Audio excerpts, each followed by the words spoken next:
Hi there, my name's Vince from mymatevince.com, and you might remember this switch from about a week ago. This is the Nintendo Switch that docks but doesn't display because there was a damaged ribbon cable connector on the motherboard. So the LCD connector on the main board was faulty.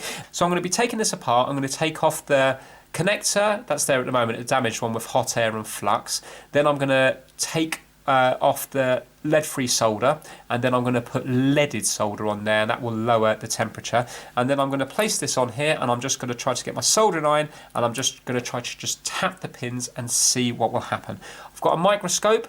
I haven't done any soldering underneath it before, but I'm going to be giving that a go. I'm going to be setting up the camera at an angle and zooming in, so you're not going to see it as zoomed in as what I'm going to be looking at, but it will still be pretty close up, and you'll see how hard it's going to be. Do I think I'm going to be able to do it? I'm looking forward to giving it a go. About 20% of me is hopeful, but realistically, no, I don't think I am going to be able to do this. So let's get this stripped down and the board out.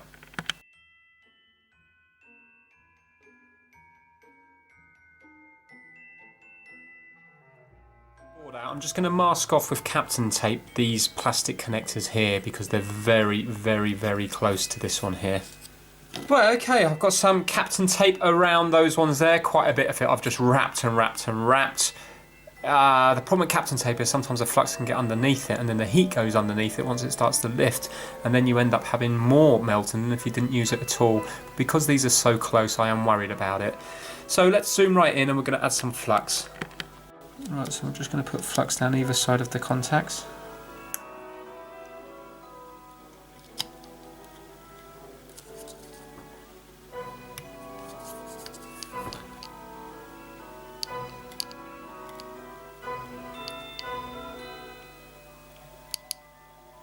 Right, I've got my air set to 400 degrees Celsius, and I'm going to put my airflow all the way up to 8, so everything's on max.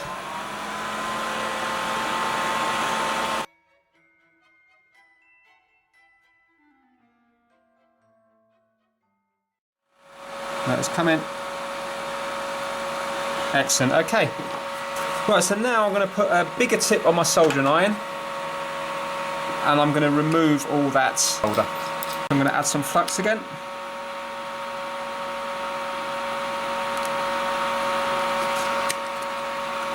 Right, I've got my iron set to 400 degrees Celsius, and I've got some braid here to try to get the old solder up. And I'm just going to go in line. I'm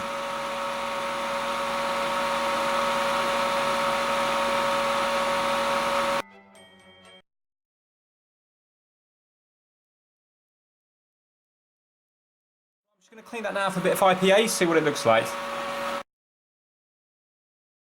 Okay, so that's it. I'm happy with that at the moment. So now what I have to do is get some leaded solder and put it on there. I think I'm going to keep the big tip on my soldering iron for the moment because I'm just putting leaded, just putting the solder on, and hopefully it will want to stick to the pads rather than anything else. But I'm not going to use any flux just for this bit.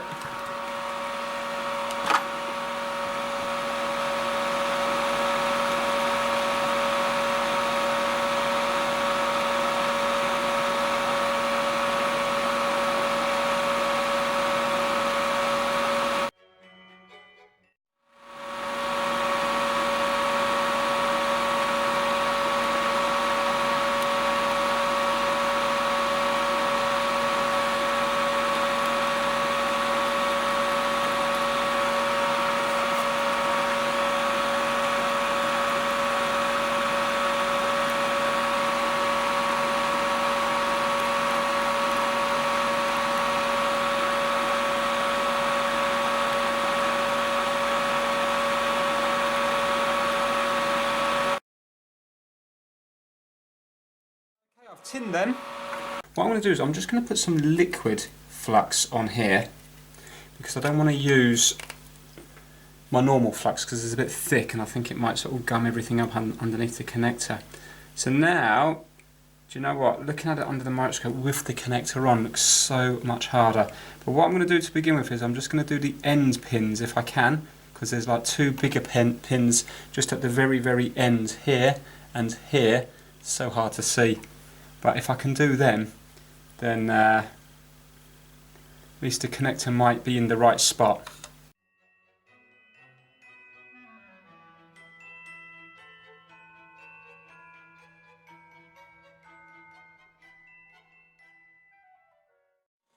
Problem I've got is, because there's only a fraction of a millimetre off the connector sticking out, I'm actually melting the plastic as well at the same time.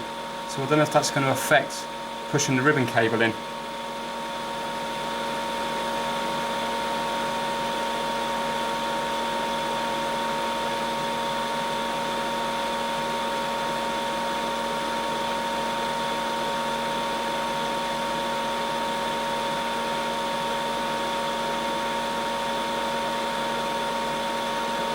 The reason I'm using a slightly bigger tip is because I think the small tip might not generate enough heat into the board. This is like a flat tip, or it's got a flat bit on it. I don't know the proper name for it. Is it called a chisel? I'm not sure.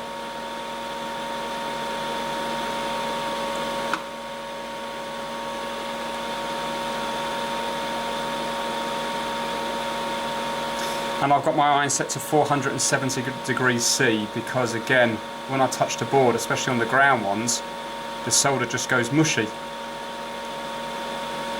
because the iron can't generate enough heat.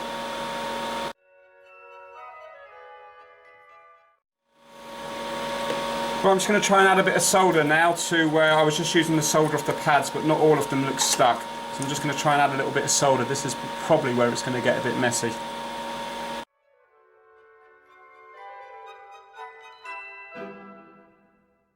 Right, okay, that's that side done, I think, but I won't know until I clean it up, and also I need to put it at an angle to get a proper look through the microscope because I'm looking directly down on it. So now I'm going to do the other side, and we'll see how it goes, and we can always clean it up and then go over it all again at the end.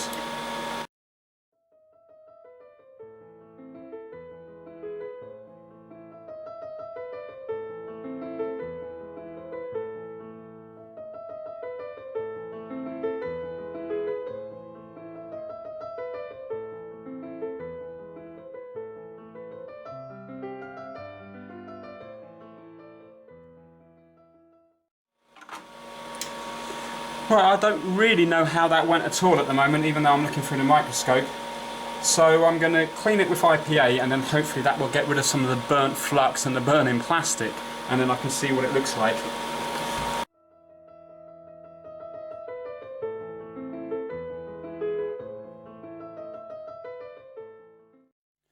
Right, okay, so you can see the connector, well, the pads here. Right, okay, on the, it's not actually too bad. On the front part, there's about 4 pins that are not stuck. On the back, I think there's only 2. And if I go across with my meter, for example, between the actual pins at the top and the pad, not the pins, then you can actually hear that it is shorting out when I go on those ones. I haven't done the front ones yet. So, yeah, what I'm going to do is I'm just going to touch up both sides again. It's kind of pointless me filming it, because I'm only going to be going over 2 at the back and 4 at the front. Right, so here we have it. Let's get the light right on it so you can see. There we go. Now, I know they're all a little bit crooked. You can see everything is a fraction of a millimetre off to the left, so this whole connector needed to move a little bit this way to the right. But at this moment in time, every single one of those things are actually connected, and there doesn't appear to be any shorts.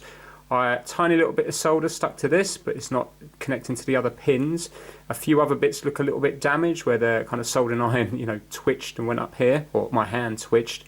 But I know it looks messy when you compare it to something like this here. But saying that, I think that that side is okay.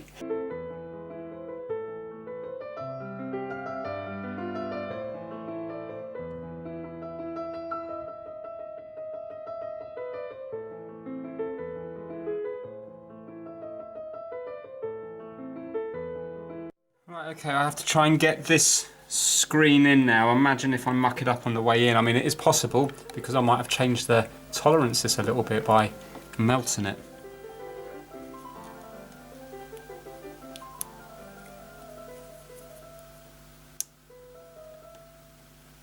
Excellent. Good. That went in perfectly.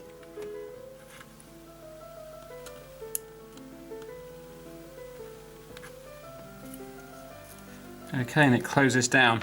Felt a little bit stiff when closing, but hopefully that will be all right.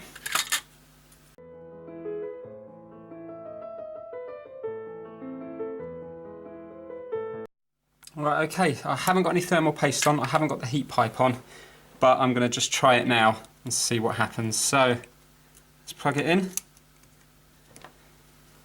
Whew, right, here we go. See if anything happens. Yes! Woohoo! Brilliant! Oh my god. Look at that! That feels so good. Oh my god. Do we still have sound? We do.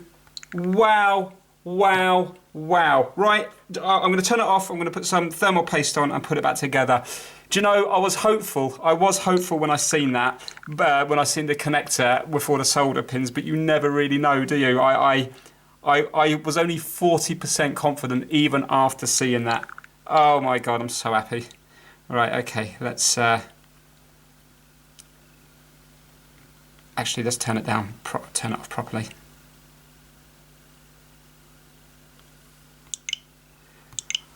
Wow, right, oh god, I'm actually out of breath. Let's put some thermal paste on this.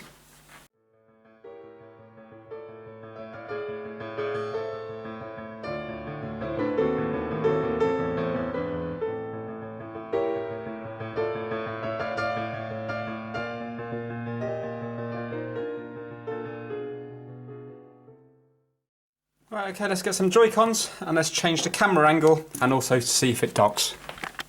Okay, let's turn it on again and we'll pop the Joy-Cons in, make sure a game's working. Oh, look at that. Now I hope it stays connected. I'm going to do something silly now, but I'm actually going to give it a shake to see if it stops working. Also, look at the battery. So the battery stayed charged up all week long. I don't want to go crazy, but you look, yes. Do you know what? I'm hoping, I hope that will be a lasting repair. Yeah. There we go. Let's pop the game in.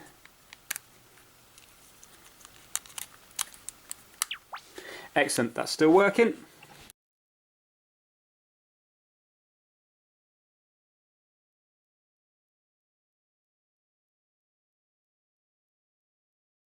There you go, that looks absolutely perfect. That screen, let's have a look. I can't see anything wrong with that screen. I'd love to know what happened to this switch to begin with. I think that it might have been water damaged, or like Paul said, maybe the USB-C port was changed. I didn't actually have a look at the solder connector. And then I think in putting back the screen, because it is a nightmare and I have ruined a couple of switches, I think, doing that, putting that ribbon cable back in, then I think they fixed that, but then they mucked up the screen because they must have bent the pins. Right, let's see if it's going to work in dock mode. There you go. What a result. I'm so happy with that. If you enjoyed this video, please give it a thumbs up and please subscribe for more Trying to Fix videos. Take care. Bye now.